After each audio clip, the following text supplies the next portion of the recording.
If you're expecting a bunch of guru fluff and get-rich-quick garbage, you've come to the wrong place.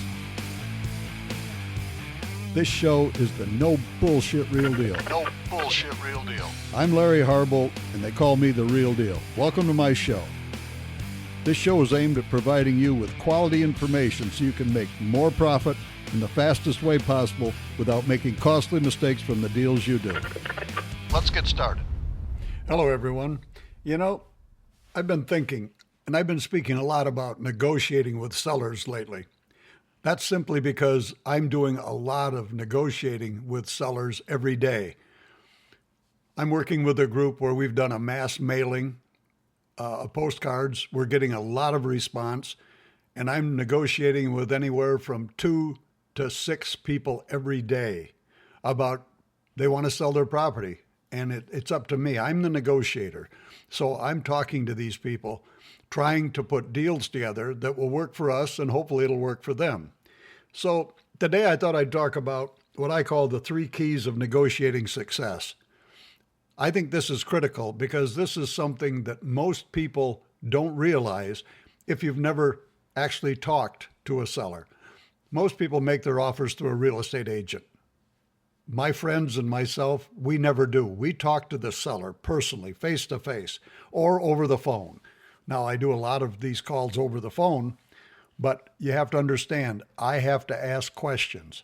I have to get to know these people, and I have to be able to sort out exactly what they're willing to do, and I've got to know what I'm willing to do. So the 3 keys I want to talk about today. The first one is always, always, always do your homework about the property before you ever talk to the sellers. You need to know what they paid for it, when they bought it. Try and figure out approximately how much equity they have. Look in public record to see if you can find the note and the mortgage, if it's in the public record. You've got to find out what the property taxes are, but this is something you want to remember. You cannot use what they are paying for their property taxes annually and then divide it by 12 months. Because your property taxes, if you buy, will be based on what you pay for the property, not what they're paying. So keep that in mind, because that difference right there could mean a lot of your monthly cash flow could disappear because of that difference in you paying more property taxes than they are. So that's something you want to remember. But you need to figure out if you're going to keep it, if you're going to wholesale the deal, you've got to know what you're doing with that property before you ever talk to the sellers. Are you going to flip the contract to somebody? Are you going to wholesale it? Are you going to prehab it and then sell it? Or are you going to keep it long-term as an income property? Or are you going to buy it, fix it, and sell it at a retail price? These are all important things you need to know before you ever talk to the seller, because what you plan to do with the property is going to have a lot to do with the way you put your deal together, simply because they all figure differently with the numbers. The numbers are critical. So step number 1, or the first key I call, is do your homework before ever talking to the sellers. Spend some time getting to know as much about that property as you can before you talk to the sellers. Because I know this may come as a shock to some of you, but sellers won't tell you everything. Many times sellers will lie because they want to make it sound better than it really is. You've got to do a look at the property. And I've talked about this before. You can go to Google Earth and take a look all the way around the house, up and down the street, to know the neighborhood, to see the condition of the house, if it's updated, the Google Earth. Simply, you need to know as much as you can. So if the house is boarded up, you need to know that. You need to know if it's vacant. You need to try and figure out what the property in that area will rent for. Is it in a war zone? Is it a good property? You've got to know what the after repaired value is if you're going to buy, fix, and sell at retail. All of these things are critical that you need to know. So do your homework before you ever talk to the sellers. This is going to be very, very important for you. The second key is have the first contact with the sellers only be a fact-finding mission. When I called the first time Now, I've done my homework, but when I call them, I ask them questions. I always ask them, what are you thinking about asking for your property? This is very important. Many times they won't tell me, but then I'm going to ask them all the questions that I pretty much know the answers to see how they respond. The honest ones will tell you everything. The ones that have something to hide and you know the facts and they don't tell you the facts, there's a reason for that. So you have to beware. But let it be a fact-finding mission. Build rapport with these sellers. One of the tricks I use when you're talking to somebody that is not a sophisticated investor, but they own a couple rental properties and they want to sell. But when I try to explain something somewhat creative, I'll say, well, Mr. and Mrs. Seller, I know you already understand this. I mean, you're very successful or you wouldn't own these properties. And so I know I'm preaching to the choir, but let me explain what I think I'm willing to do. Well, they're not going to understand anything creative in most cases, but they're not going to say, oh, no, I don't understand when you've just told them how smart and how successful they are. It's a good way to kind of control the negotiation. I do that several times through the negotiation. And another thing, when I get ready to talk about what I'm willing to pay for the property, if we get to that point on the first call, I will say, now, I just want to start and throw out some ideas. Nothing is final. I just want to throw out some ideas. And Jimmy Napier, one of my mentors, used to talk about would you takes. And he used to give the example, you've got a $100,000 house. And he would say, well, now, I'm not saying I'd do this, but would you take $200,000 for that house? And the seller would say, well, sure. And he'd say, well, no, I didn't say I would do that, but would you take $150,000 for that house?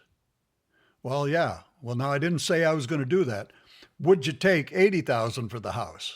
Well, no, I wouldn't. What he was doing is he was getting an idea of where they would go. And he'd always ask, what's the best deal you can offer me on your property? Let them tell you. Who mentions price first always loses. Remember that. So on your first contact, I like to refer to it, and I've talked about this before, you're a detective at the scene of the crime. You're there collecting facts. You're trying to feel out the seller. You're trying to see what they're willing to do. And remember, they're all going to tell you they will not do seller financing. They want cash. But like I teach you, in my 4-day training, Never Step Into a Bank, we go through the negotiating steps of how to overcome all of these objections. And you need to know these anyway, because you may have plenty of money. You may be backed with plenty of financing, but why would you want to use it when you can get a terms deal with a seller of something you're going to keep long term? Why do you want to waste the money that you can use for better, nicer properties or things you want to quickly sell? This is just something, don't throw away a ton of deals simply because it's too much work for you or you just think it's silly. It's not silly. Many of us have built an entire career out of doing just what I'm talking about. So make sure your first contact with the sellers, it's a fact-finding mission. Build rapport with the seller. Let them get to know you. Remember, you're going to ask them if they will allow you to make payments to them eventually. And if they don't trust you or if they don't believe you're a real person that will do what you say, it's never going to happen. So build that rapport. Spend some time. Don't be in a hurry. Never rush any type of negotiation because that is the best way you'll find to lose a deal. Now, the third key that I talk about, and I think is very, very critical and very important, when you're talking to the seller, when you ask them a question, shut up and listen. Remember what Jimmy Napier told us. God gave you 2 ears and 1 mouth. He wants you to listen twice as much as you talk. That seller doesn't care how important you think you are and how smart you think you are. Ask them a question. Let them talk. Let them talk for an hour. It's only being better for you simply because they're expressing themselves and how smart they are in many cases. So listen more than you talk. Ask questions. Don't sit and blabber and talk about how smart you are, because they'll know you went to a seminar, and then they'll know you don't know what you're talking about. So you have to understand, just listen to what the sellers have to say to you, because that's a very important part. If you're going to be a good negotiator, you've got to practice. You've got to talk. Talk to some of your friends. Sit down and do a hypothetical negotiation on a deal that they're working on. Talk to them as though you are the seller and they're the buyer, and just ask questions, but ask sensible questions. Ask questions that if someone asks you, you would know how to respond to. No wise stuff. Just, how would you treat if you were talking to somebody about buying their house? I've got scripts for all of that in our training, and we spend a few hours role playing. This is very critical. If you're going to be a good negotiator, you have to know how to talk to sellers. You have to know how to overcome their objections. You have to ask them the right questions in the right way. You do that by recognizing the personality type of each of the sellers. That's important. So, this is going to be a short podcast today simply because I think this is a great bit of information. We don't have to go into great detail. If you don't have experience, use my experience. And I can't overemphasize that. So if you want to learn from somebody like me that's got over 40 years in the business, let me help you. If you'd like to sign up for my 4-day Never Step Into a Bank Again training, you can go to my website, LarryHarbolt.com, and get all the information about it. And if you do sign up, we'll send you the courses and all of the training manuals immediately so you can get started. And if the financing is something that you need, you can contact me at LarryHarbolt@gmail.com, and let's talk about how I can help you. When I'm talking to a seller, I always ask for terms. So I'm willing to help people that need the help. I give them terms. I can make it affordable for you if it is something you'd like to do. If that is something you'd like to do, just go to LarryHarbolt@gmail.com. Let's talk about it. Let me make it affordable for you. Now, and another thing, if you'd like my 31-page lesson called Unwrapping the Mystery of Subject To, all you got to do is email me at LarryHarbolt@gmail.com. It's free. Just request a copy. And please let me know that what I'm teaching you is doing some good and it's helping you, and give me other suggestions of what you'd like to hear, because, this is how I help you, because I've got a lot of knowledge that I've learned over 40 plus years. Let me give you the information that will help you the most. So send me a review. Let me know what you're thinking. Well, that's going to about wrap up this episode of my podcast for this week. I hope you found some value from today's topic, and I invite you to head over to LarryHarbolt.com and register to keep up to date with my tips and ideas to help you become a better real estate investor.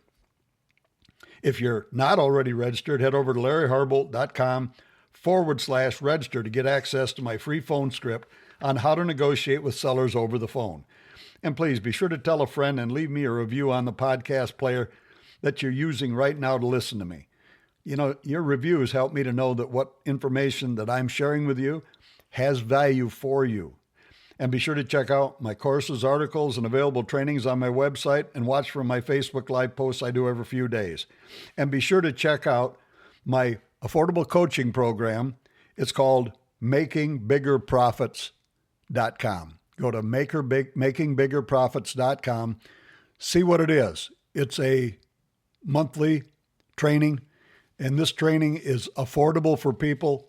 You get the same access to the same information that people pay me a lot of money for. This is affordable for those that would like an affordable system where they can learn, they have access to me, and it's a great program. A lot of people are taking advantage of it. MakingBiggerProfits.com. Well, I hope you guys all have a great week, and until next time, this is Larry Harbolt.